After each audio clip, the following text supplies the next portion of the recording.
बरोटरो मतलब चाय ऐसी प्लेन बचाऊंगा मार के गिराई दाऊं यमपुरी पठाई दाऊं वाके धनुष तोड़वे को आज मजा चखाई दाऊं एती न करो तो सपाट गुरुशंकर की ये अस्त्र शस्त्र त्याग रेणुका कुमार पश्चात न कहूंगा डाक ठाक के ठाक सोए ऐमान जैसाई हो कौन पली जग में लगते जब क्रोध के चाप चढ़ाई हो ताई हो क्रोध प्रेम मणिमंडल सोड़ी गीत बजाई हो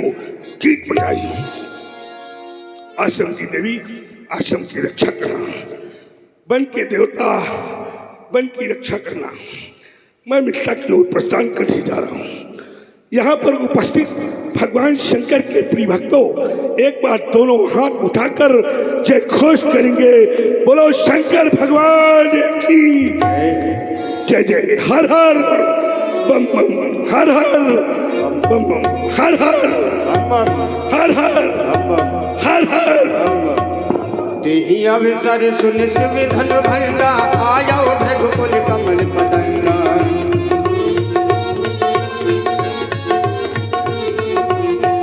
अवसर सुन शिव धन भंगा आया भृगुकुल कमल पतंगा आया भृगुकुल कमल पतंगा आया भृगुकुल कमल पतंगा।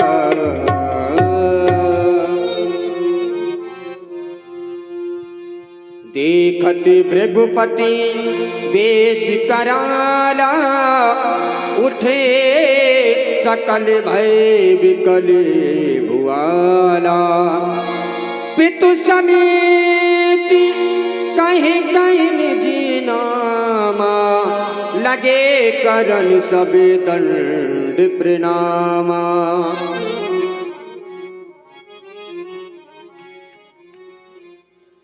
जितने भी राजा लोग थे डर के मारे सभी लोग आकर के दंडवत साक्षात गिर पड़े। इतने क्रोध में भरे हुए थे परशुराम जी।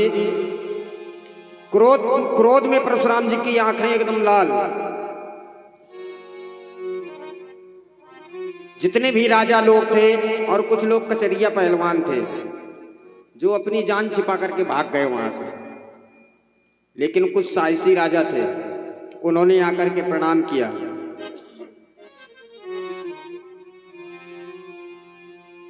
जनक बहोर आए सिरुनावा।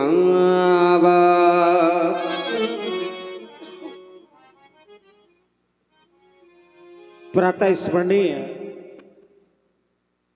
भगवान श्री परशुराम जी के श्री चरणों में श्री हर्षरोमा पुत्र शिरध्वज प्रणाम करता है। स्वीकार करे देवता। भृगुराम तुम्हारा नाम कंठ में रहे। भृगुराम तुम्हारा नाम कंठ में रहे। सुख में प्राण नहीं मांगूं। सुख में प्राण नहीं मांगूं। कृपण हूँ त्राण नहीं मांगूं।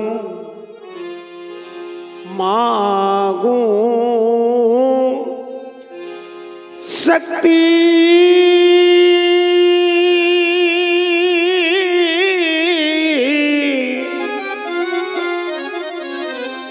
दुख सहने की। सुख में प्राण नहीं मांगू दुर्दिन को भी मान तुम्हारी दाया दुर्दिन को भी मान तुम्हारी दाया लगा कर ध्यान मगन रहने की भृगुराम तुम्हारा नाम कंठ में प्रणाम कर रहा हूं। शीरध्वज, तुमने मुझे प्रणाम किया, मुझे आशीर्वाद दे देना चाहिए, लेकिन मैं क्षत्रिय नृपालों को आशीर्वाद नहीं देता।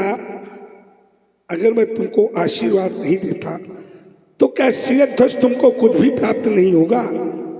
व्यासी, अब क्षत्रिय नृपाल हैं और क्षत्रियों को मैं आशीर्वाद नहीं देता, और जब मैं क्षत्रियों को आशीर्वाद नहीं देता तो शीरध्वज ने मुझे प्रणाम किया है, और जब प्रणाम किया जाता है तो आशीर्वाद मिलना चाहिए, और मैं नहीं देता तो क्या शीरध्वज को कुछ भी प्राप्त नहीं होगा?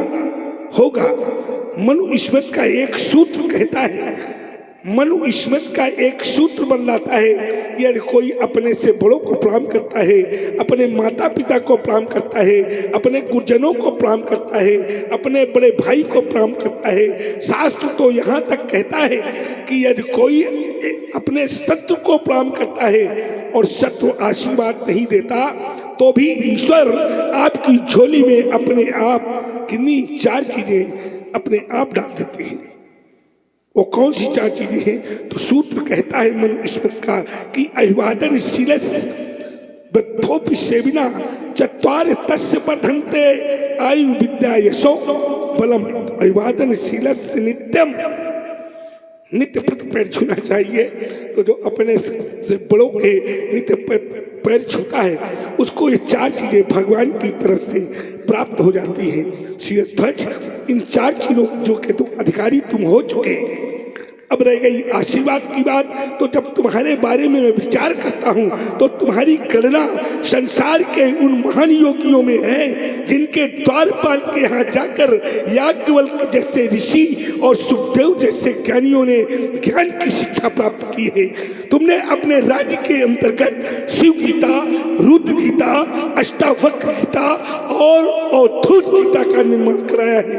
अस्तु, मैं तुम्हें अपने आशीर्वाद से अवश्य अलंकृत करूंगा। तुम पूर्ण काम भाव शीरध्वजो, तुम पूर्ण काम भाव शीरध्वजो, इस नवोल्लास की बेला के तुम दीन हीन रघुनायक हो। ये धरती तुमसे धन्य हुई, ये पृथ्वी तुमसे धन्य हुई, तुम दीनों के सुखदायक हो।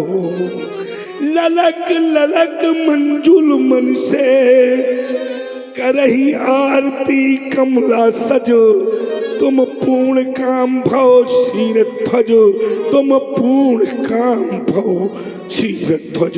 शीरध्वज यशस्वी भव, कीर्तिमान भव, बुद्धिमान भव, कर्मनिष्ठ भव, धर्मनिष्ठ भव, तपोनिष्ठ भव, तपोधन भव, वेदाध्यायी भव, महात्मा भव। शीरध्वज महात्मा भव।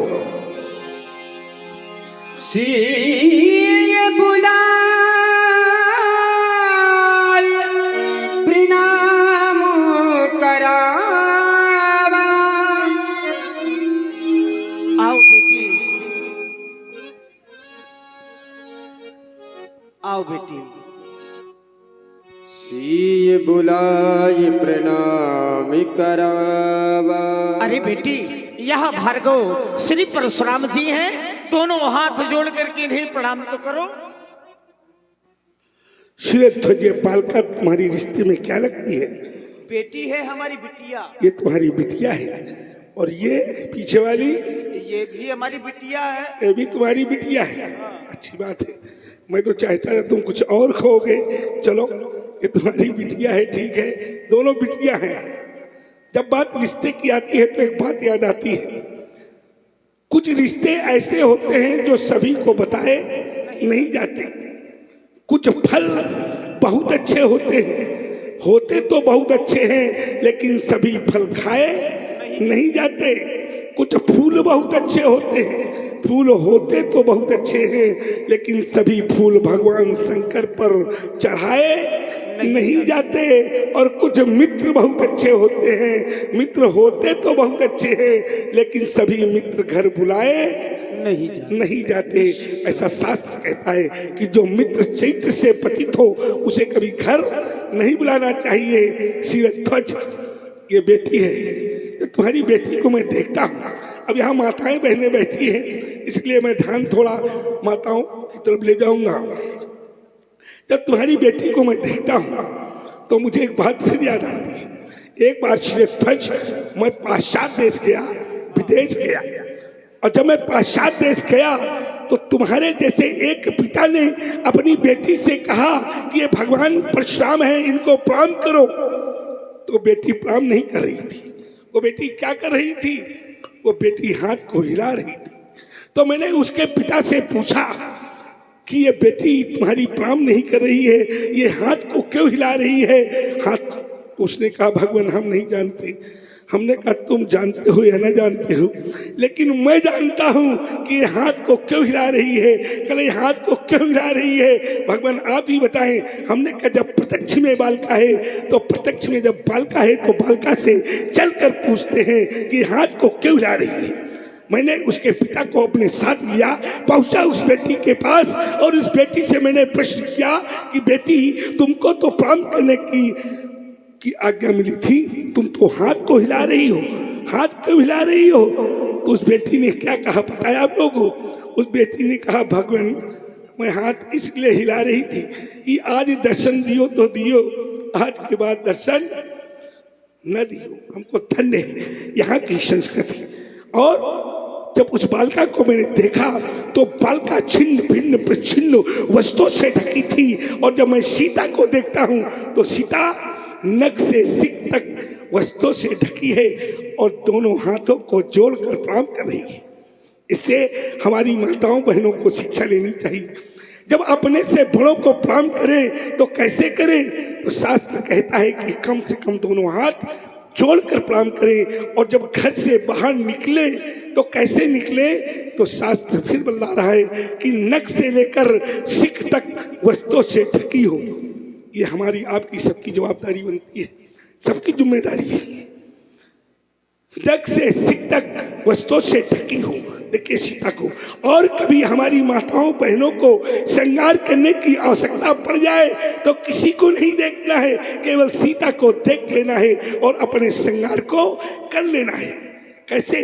सीता के तन पर साधना की साड़ी पड़ी है, प्यार का दुपट्टा उड़ा है, आंखों में करुणा का काजल लगा है, कानों में कर्मों का फूल है, मानवता की मांग पर शीतलता का सिंदूर भरा है, और पैरों में पवित्रता की पायल पड़ी है। अगर ओठों में लज्जा की लाली लग जाए तो भगवान के प्रिय भक्तों वो नारी और कोई नारी नहीं होगी, वो नारी केवल भारतीय नारी होगी, भारतीय नारी। और भारतीय नारी ने जब जब अपनी साधना को साधा है तो क्या किया है? चित्रकूट की चट्टानों पर मंदाकिनी जैसी नदी का निर्माण कर दिया है। भारतीय नारी ने जब जब अपनी साधना को साधा है तो क्या किया है? भगवान ब्रह्मा विष्णु महेश को पालने में झुला दिया है। भारतीय नारी ने जब जब अपनी साधना को साधा है तो क्या किया है? यमराज से अपने पति के प्राणों को छीन लाई है और ब्रह्मा के नियमों को उलट पुलट कर दिया है। यह है भारतीय नारी का इतिहास। जानने की आवश्यकता है, अपने आप को पहचानने की आवश्यकता है अपने आप को। ये भारतीय नारी का इतिहास है। और भारत में देखिए, भारत एक ऐसा देश है जहां पर भगवान का अवतार होता है।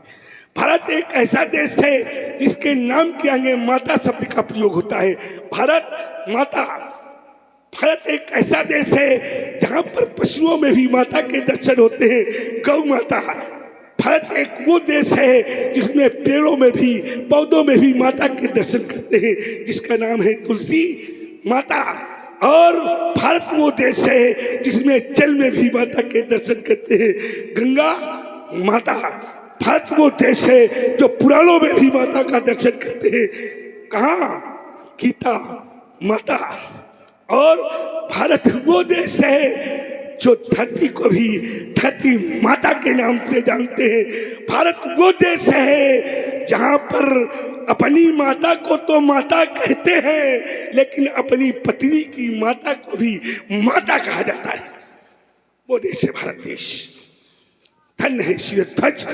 इस बाल का क्या क्या परिचय है, तुम इससे मुझे प्रणाम करवा रहे हो। हमारी संस्कृत में कन्या को कन्या के रूप में अर्चना की है। हमारी संस्कृत में कन्याओं से प्रणाम नहीं करवाती।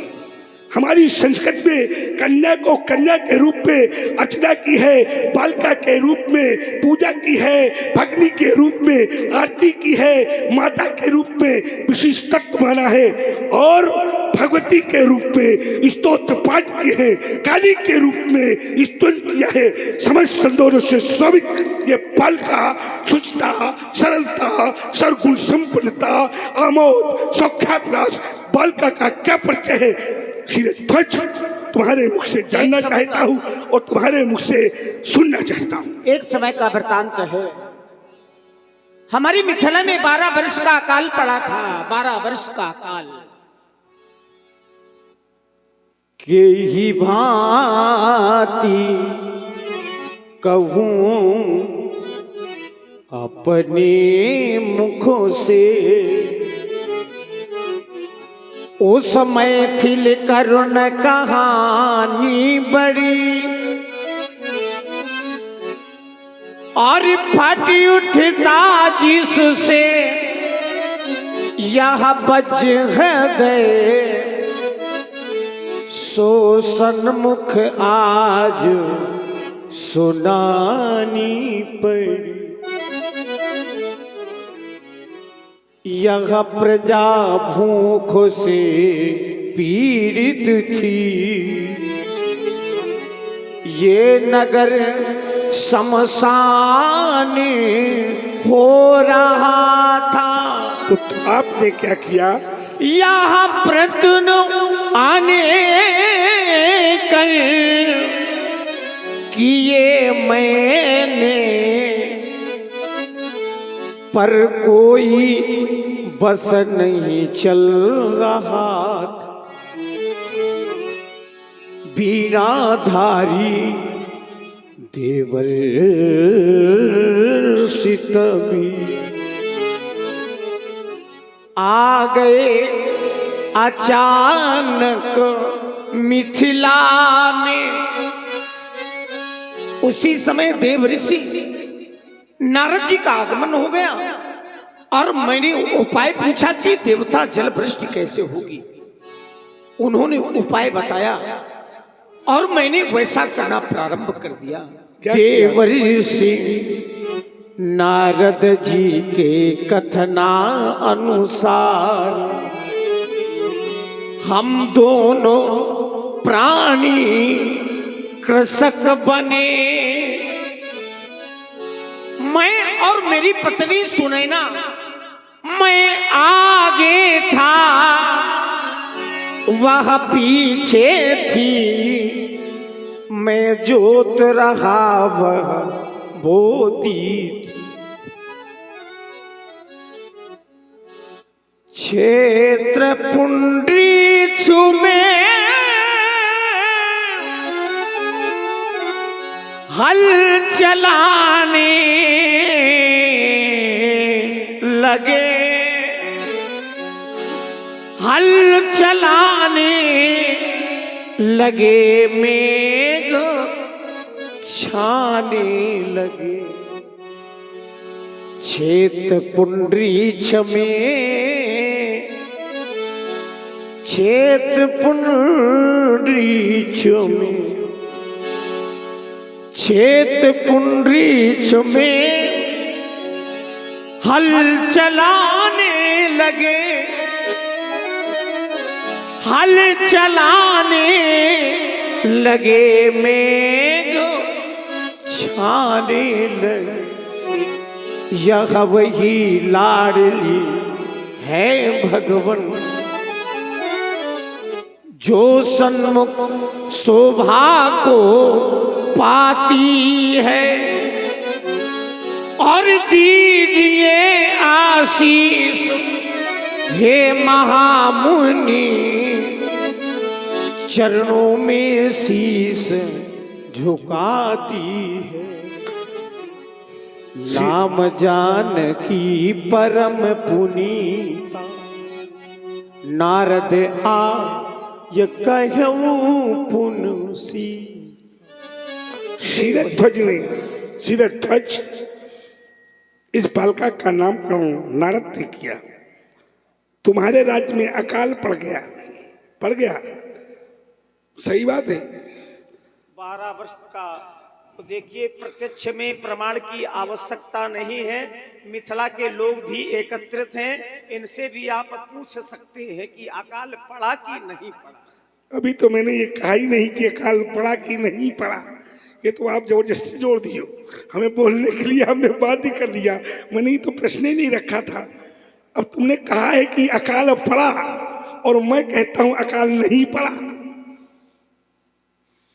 अब तुमसे कह दे कोई प्रमाण, तो तुम्हारे पास कोई प्रमाण नहीं है, लेकिन मैं प्रमाण दूंगा कि अकाल नहीं पड़ा।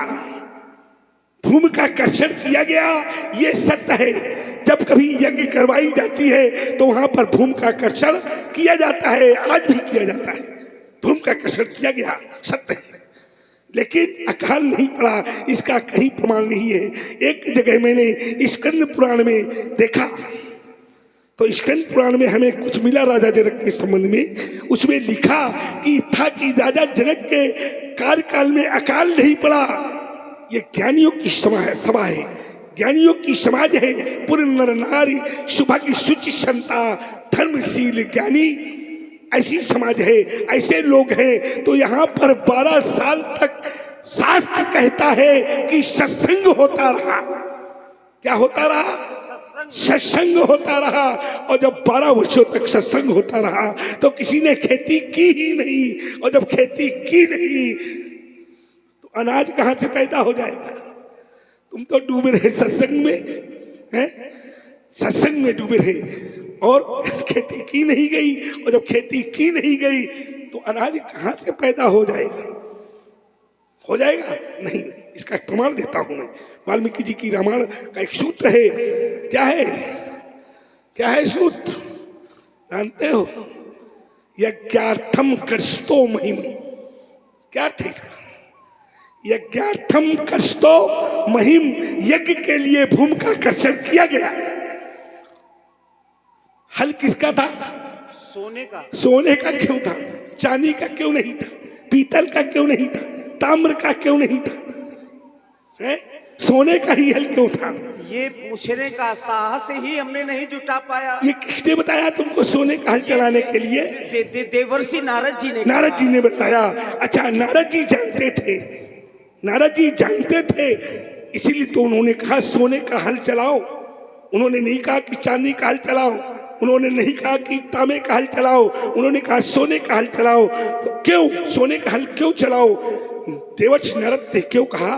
क्योंकि जब सोने का हल सोने के घड़े से टकराएगा, जब सोने का हल सोने के घड़े से टकराएगा तो उससे जिसका जन्म होगा उसके द्वारा लंका में आग, सोने की लंका जलाई जाएगी। ये बात है, ये बात है। समझो? देखा पूछने का साहस। अच्छा, कोई देवर्षि, अगर हम कोई उपाय पूछें देवर्षि से और हमसे बता दे कि ऐसा करो, अब उसमें हम कहें कि ये क्यों होगा, ये साहस हम पूछने का साहस हम नहीं जुटा पाए। साहस तो तुम्हारे अंदर बहुत है, साहस इतना तुम्हारे अंदर है कि तुम अभी हम बताएंगे कि तुम्हारे पास कितना साहस है। चलो, सीता का नाम सीता किसने रखा? देवर्षि नारद जी। अच्छा, तुमने क्या नाम रखा? सी तुमने नाम रखा। सी बुलाए प्रणाम करावा। बुलाए कराया, प्रणाम ठीक है, लेकिन सी नाम तुम्हारे द्वारा नहीं रखा गया। किसके द्वारा रखा गया? ये सुनिसी सत्य असीस हमारी पूजहि मन कामना। तुम्हारी सबसे पहले सीता नाम सी नाम मैया गौरा के द्वारा सीता को दिया गया, तुम्हारे द्वारा जानकी नाम दिया गया, नारद जी के द्वारा सीता नाम दिया गया, और मैं देखो कितने नाम तुमको दे देता हूं। जब नारद जी ने सीता नाम दिया तो सीता, नारद साधारण ऋषि नहीं है, वो देवर्षि है। ब्रह्मा जी के 10 मानस पुत्रों में नारद जी का नाम है, 24 अवतारों में नारद जी का नाम है। तो नारद कोई साधारण थोड़ा है। नारद का अभिप्राय है नारद, ना रद, जिसकी बात ही रद न हो उसका नाम है नारद।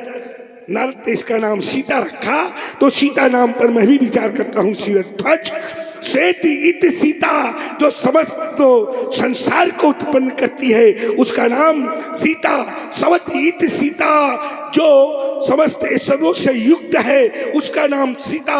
सयति इत सीता, जो अपने भक्तों को सत्य बुद्धि की प्रेरणा देकर सत्य मार्ग को दिखलाती है उसका नाम सीता। सयति इत सीता, जो संहार करती है, क्लेशों का हरण करती है उसका नाम सीता।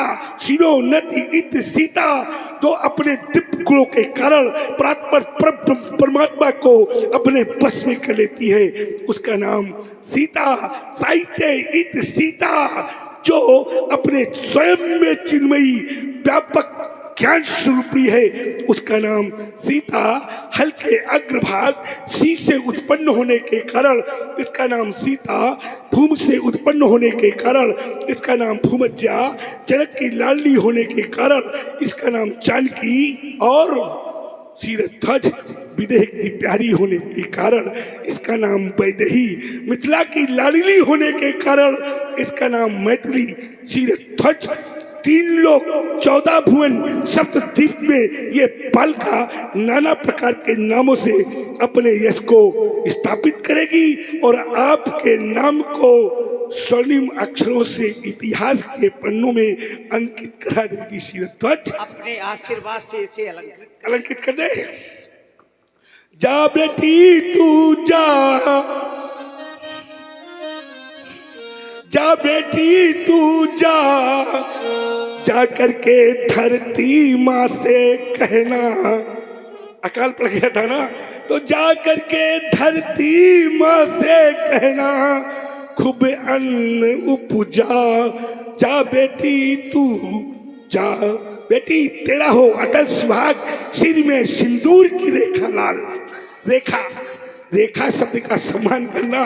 तुम्हारा जन्म रेखा से हुआ है, और जिस दिन तुमने रेखा का सम्मान नहीं किया बेटी, उस दिन तुम्हारे भाग्य में दुखों का पहाड़ अरे टूट जाएगा।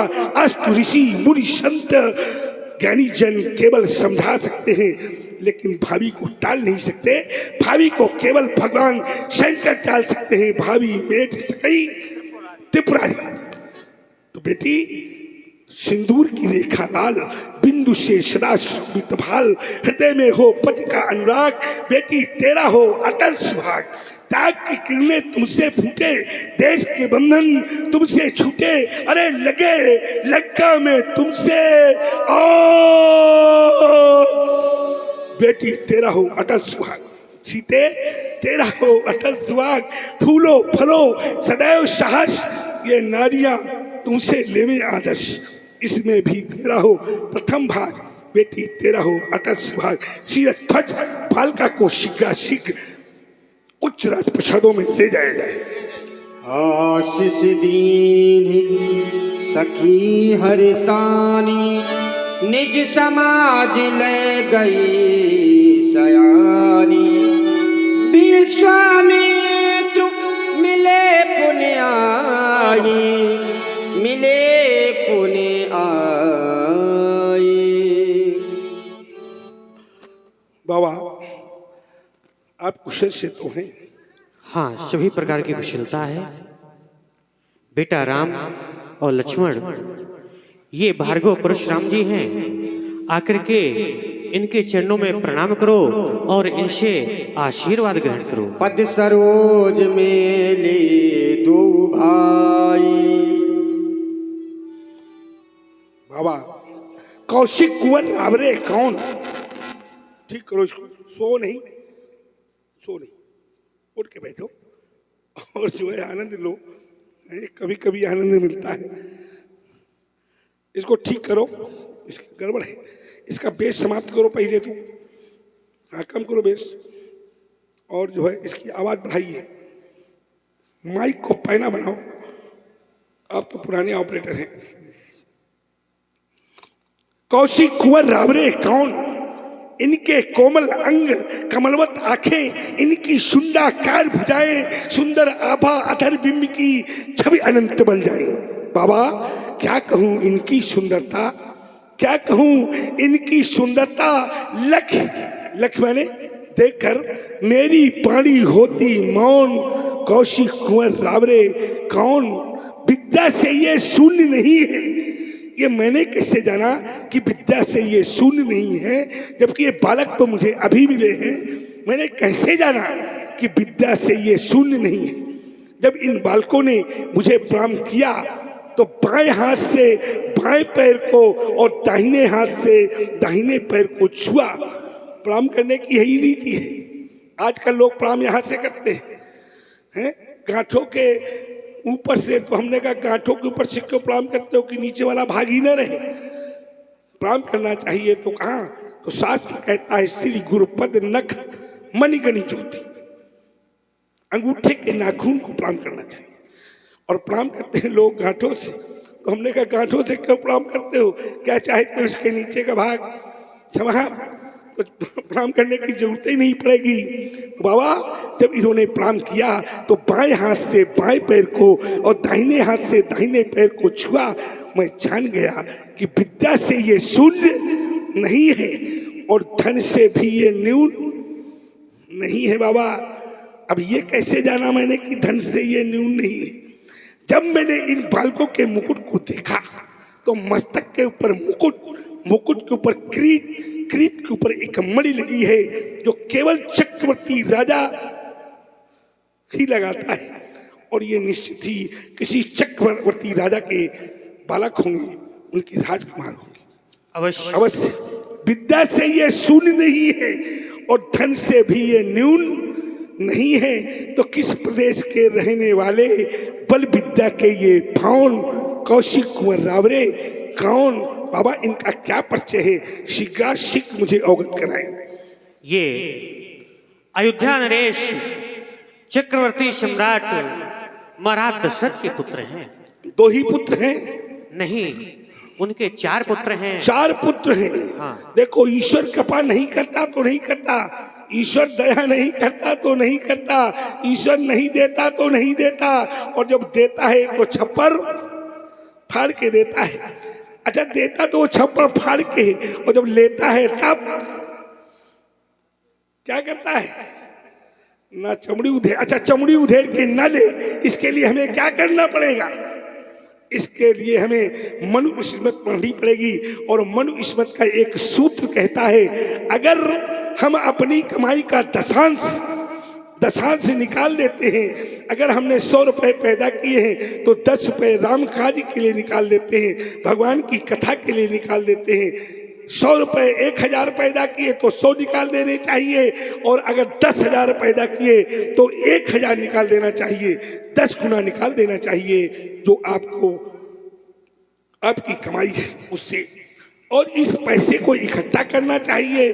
और जब कभी कहीं भगवान की राम कथा या श्रीमद् भागवत कथा या भगवान की रामलीला या किसी मंदिर का निर्माण या किसी कन्या का भोज हो रहा हो, कन्या भोज, या किसी गरीब कन्या का विवाह में भी उस पैसा को लगा दिया जाए तो किसी धनी के कार्य से पीछे नहीं होगा। अस्तु ये पैसा यहाँ लगा देने से जो चमड़ी उधेड़ने की स्थिति है ये सदैव सदैव के लिए क्या हो जाएगी? समाप्त हो जाएगी। तो अपनी कमाई का कुछ अंश निकाल कर भगवान के चरणों में समर्पित करते रहना, सारा कुछ ठीक हो जाएगा। ठीक है बाबा, तो ये कितने हैं? 2, 4। इनका कम संख्या में क्या परिचय है? ये जो श्याम वर्ण बालक है, हाँ, इसका नाम राम है। अच्छा, इसका नाम राम है। इसका क्रम प्रथम है। अच्छा। और ये जो गौर वर्ण बालक है, इसका नाम लखन है और इसका क्रम तृतीय संख्या में और द्वितीय चतुर्थ वहां है। तृतीय चतुर्थ अयोध्या में। बाबा बहुत चालाक हुआ, बहुत चतुर हो। एक 3 को ले आए बाबा हमारे, एक 3 को ले आए। एक 3 को ही क्यों लाए? 1 धन 3 बराबर 4, और 4 क्या होते हैं? 4 होते हैं वेद। पहले वेद 3 ही थे। एक वेद हमारे बाबा अथर्वा लाए, जिस वेद का नाम पड़ा अथर्ववेद, तो वेद हो गए 4, ऋग्वेद, यजुर्वेद, सामवेद और अथर्ववेद। 4 वेदों में, चारों वेदों में 1 लाख ऋचाएं हैं और चारों वेदों को 3 कांडों में बांटा गया, कर्मकांड, उपासना कांड और ज्ञान कांड। 1 लाख ऋचाएं हैं, 3 कांडों में बांटा गया।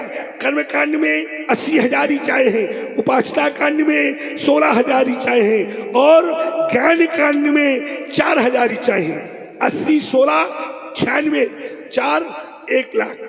1 धन शून्य धन शून्य धन शून्य धन शून्य धन शून्य धन शून्य बराबर 1।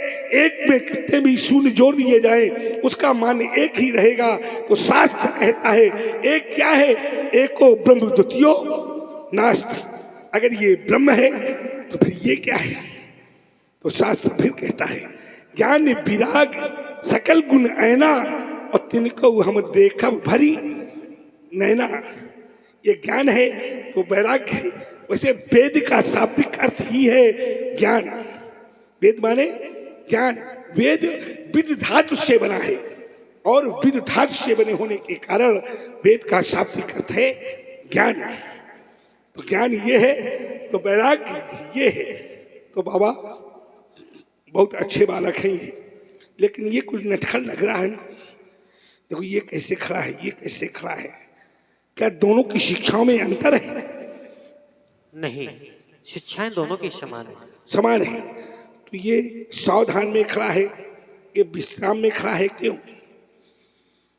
ये हाथ जोड़ कर खड़ा है, ये हाथ तोड़ कर खड़ा है। देखिए पीछे देखिए, आपने शिक्षा दी है। कौन है गुरु इनका? तुम ही हो कि और कोई है? हम भी हैं। तुम हो तो इसको देखो बालकों को। अगर शिक्षा एक साथ दी गई है तो दोनों में अंतर क्यों? देखिए, एक हाथ जोड़ के खड़ा है, एक हाथ तोड़ के खड़ा है। इधर देखिए, एक सावधान में खड़ा है, एक विश्राम में खड़ा है। ऐसा क्यों? जब शिक्षा समान है तो। शिक्षा में असमानता नहीं होती, स्वभाव में असमानता हो सकती है, लेकिन शिक्षा समान होती है। कैसे? शिक्षा दोनों को बराबर दी है तो स्वभाव में अंतर है। तो स्वभाव में अंतर क्यों है? जब एक साथ बालक रह रहे, एक साथ पढ़ रहे, एक जैसी हर वस्तु को ग्रहण कर रहे, तो इनमें अंतर कैसा? बाबा कुछ ना कुछ तो गड़बड़ है। ये कुछ नटखट हमें लग रहा है पहले से। नटखट है ना? तेरा नाम क्या है? लखन। लखन नाम है। नाम है उसका टेढ़ा है? चलो क्या करें, इनको आशीर्वाद दे दे। अवश्य। अगर इनको आशीर्वाद दे दिया बाबा और ये भस्मासुर बन गए तो इनको कौन तो मानेगा? हैं? इनको नहीं, ऐसा नहीं होगा। हाँ, आप आशीर्वाद दें। नहीं आपने तो कह दिया ऐसा नहीं होगा, और पता चला आप इधर से ऐसे ऐसे निकल गए हो और यहाँ धुंध शुरू हो गया तो क्या निकलेगा? चलो आशीर्वाद दे देता हूँ, आप कहते हो, क्योंकि हमारे आपके रक्त संबंध है बाबा, इसलिए मैं इनको आशीर्वाद अवश्य दूंगा। राम, मैया कौशल्या द्वारा पोषित विमल पाटका के मंजुल पारिजात प्यारे राम, निज भ्रात हृदय में विहार करने वाले भोले लक्ष्मण, तुम दोनों बंधुओं ने आज तक अपने जीवन को अयोध्या के उच्च राजप्रसादों में व्यतीत किया है। आगे का जीवन बहुत कंटक में है। कैसा है? कंटक में है। कैसा कंटक में है? तुम लोग आदरणीय विश्वामित्र जी के ये गात रक्षात हितात आए हो। राम, सौमित्र, लक्ष्मण अगर धनुष में प्रतिज्ञा चढ़ाते चढ़ाते तुम्हारे हाथों में फफोले पड़ जाए तो भी राम, सौमित्र, लक्ष्मण तुम्हारे मुख से आह नामक शब्द उद्घोषित नहीं होना चाहिए। समझ रहे हो? तो घोषित नहीं होना चाहिए, नहीं होगा, ठीक है। चलो मैं तुमको आशीर्वाद देता हूं। मानवता के प्रबल समर्थक रघु से अधिक महान कहेंगे, प्यासे अधर शिशकते अंतस, राम तुम्हें भगवान कहेंगे, लखन तुम्हें भगवान कहेंगे। देख रहा हूं जीव धरा के तुमसे कितनी आस लगाई, देख रहा हूं ये जीव धरा के तुमसे कितनी आस लगाए, पलक पावड़े बिछा चुके हैं, निज नैनों के सपने सजाए। राम उन सपनों की सौगंध तुम्हें है, उन सपनों की सौगंध तुम्हें है। अनाचार का नाम मिटाना और कोमल कलियों को जो घेरे, उन पुरुषों पर अरे बच उठाना। पाकर तुमको हुए सार्थक ये मेरे वरदान कहेंगे, प्यासे अधर शिशकते अंतस, राम तुम्हें भगवान कहेंगे, लखन तुम्हें भगवान कहेंगे। महिमा महिम तुम्हारी महिमा का अवमान न होगा, महिमा महिम तुम्हारी महिमा का अवमान न होगा। और युग बीतेंगे, युग बीतेंगे, किंतु तुम्हारी चर्चा का अवसान न होगा।